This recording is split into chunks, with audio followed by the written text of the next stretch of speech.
আগরতলা থেকে এই ঘটনাটি আমাকে পাঠিয়েছেন মৌমিতা সাহা।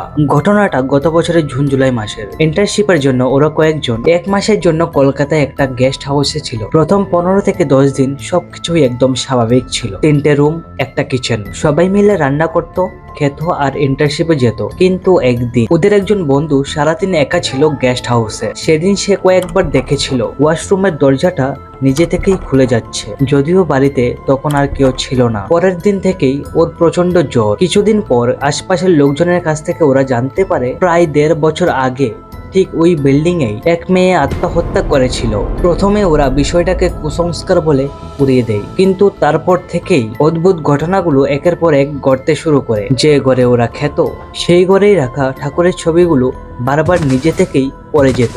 রান্নাঘরে অনেক সময় কোনো কারণ ছাড়াই রান্নাঘরের খাসির মাংসের গন্ধ বেশি আসতো, যদিও আশপাশে তেমন কোনো বাড়িই ছিল না। এরই মধ্যে এক রাতে ঘুম ভেঙে আমার ওয়াশরুমে যাওয়ার দরকার হয়। ফিরে এসে শুতে না শুতেই ছাদের উপর দিয়ে স্পষ্ট নূপুরের আওয়াজ শুনতে পাই। আমি আশেপাশে বন্ধুকে জিজ্ঞাসা করতেই ওরাও বলল, হ্যাঁ ঠিক তো, আমিও শুনেছি। পরের দিন বিল্ডিং এর মালিককে জিজ্ঞাসা করলাম। উনি বললেন রাতে নাকি নিচের ফ্ল্যাটের মালিক কুকুর নিয়ে ছাদে হাঁটেন, কিন্তু নূপুরের আওয়াজ আর কুকুরের হাঁটার শব্দ কি এক হতে পারে? তারপর এলো সেই রাত। আগরতলা ফেরার আর মাত্র 2 দিন বাকি। সেদিন আমরা প্রথমবার খাসির মাংস রান্না করেছিলাম। সবাই একসাথে বসে খাচ্ছি, ঘরের দরজাও বন্ধ আর পুরা ফ্লোরে আমরাই ছিলাম। হঠাৎ ঠক ঠক দরজার 2টো নক। দরজা খুলে দেখলাম কেউ নেই। ভাবলাম হয়তো ভুল শুনেছি। ঠিক 5 মিনিট পর আবার শুনতে পেলাম। আবার দরজা খুললাম, তবুও কাউকে দেখতে পেলাম না। এবার আমরা সবাই সত্যি ভয় পেয়ে গেছিলাম। ঘরটা ভালো করে দেখতেই আরো অদ্ভুত একটা জিনিস চোখে পড়লো।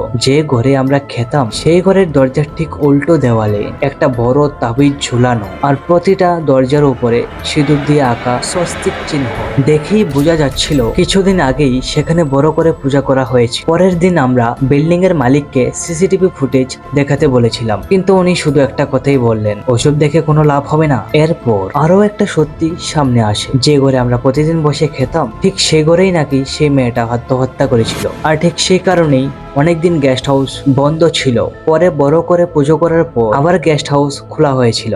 সবচেয়ে অদ্ভুত বিষয়টা জানেন, যেদিন আমরা খাসির মাংস রান্না করতাম সেদিনই শুধু দরজায় সেই রহস্যময় নখ শোনা যেত। আর একটা কথা, গেস্ট হাউসের মালিক 1 সপ্তাহ পর থেকেই বলে দিয়েছিল সন্ধ্যার পর যেন ছাদে না যেতাম। কিন্তু কেন, সেই প্রশ্নের উত্তর আজও কেউ দেয়নি। আজও সেই নূপুরের শব্দ আর সেই রাতের ঠক ঠক মনে পড়লেই গা শিওরে ওঠে। এই ছিল আজকের কাহিনী। শুনে কেমন লাগলো কমেন্টে জানাবেন, আর এরকম কাহিনী শোনার জন্য দেখতে থাকেন।